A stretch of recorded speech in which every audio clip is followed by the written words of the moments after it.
Okay, ఓడిపోయాను, లొంగిపోయాను. తొందరలో ముహూర్తం కూడా పెట్టిస్తాను.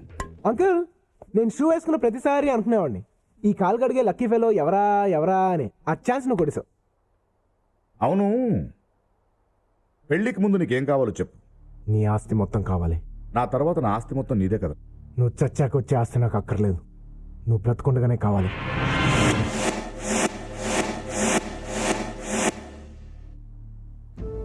నీకు నా కూతురు కంటే ఆస్తే ముఖ్యమా? లాజికల్ మాట్లాడుకో, చెప్పింది చెయ్యి.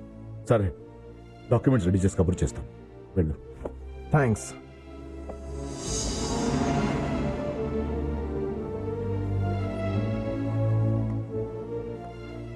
విన్నావా? నా చావు కూడా నిన్ను మార్చలేకపోయింది. నరకం చూపించాడమ్మా. వాడొద్దని ఒక్క మాట, డాడీ వాడొద్దని ఒక్క మాట చెప్పమ్మా, చాలు. చెప్పవే. వాడు నాకొద్దు డాడీ. వాళ్ళు తీయండ్రా.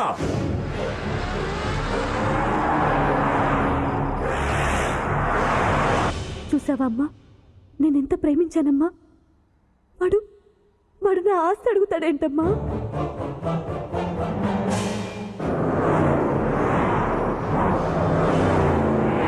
ఆఖరికి నన్ను ఎంతగానో ప్రేమించే నా డాడీని కూడా వద్దనుకున్నానమ్మా.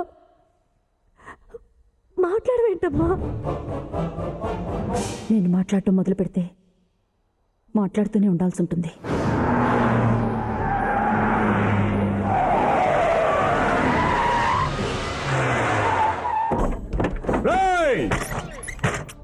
ఎరా, నా ఆస్తి కావాలరా నీకు? ముక్కలు ముక్కలు కింద నరికేస్తా. వాడి నన్ని మాటలనే ముందు వాడెవరో నువ్వు ఒక్కసారి తెలుసుకోవాలి. నువ్వెవడో తెలుసుకోవాల్సిన అవసరం నాకేంట్రా? తెలుసుకోవాలి. ఒక్కసారి వెనక్కి తిరిగి చూడు.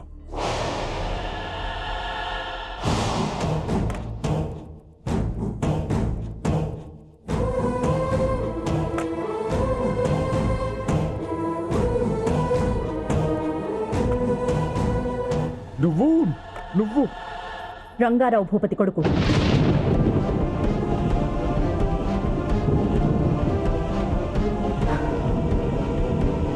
వాడు మీ కాలేజీలో చేరడానికి కారణం నేను, నిన్ను ప్రేమించడానికి కారణం నేను, వాడిని పెంచింది నేను, చదివించింది నేను.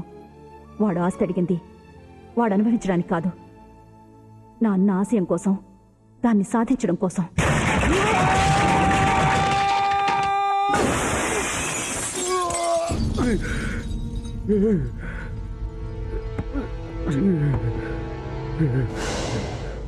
నువ్వు తినే తిండి వాడిది, తిరిగే కారు వాడిది, ఆఖరికి మీ నాన్న పీల్చే శ్వాస కూడా నా అన్న పెట్టిన భిక్ష.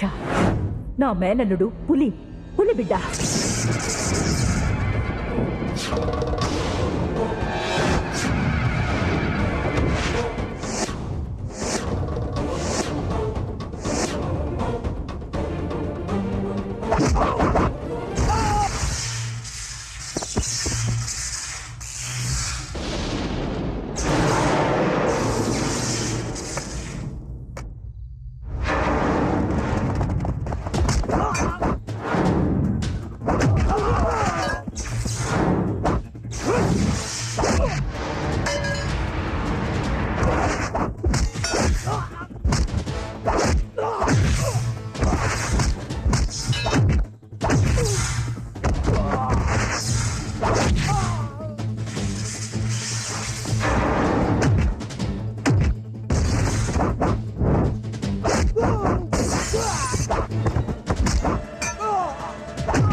రోజు నేను వదిలినా ఆ రోజు నా తండ్రి వదిలినా ఒక్కటే కారణం, నువ్వు నా మేనత్త మెడలో తాళి కట్టడమే.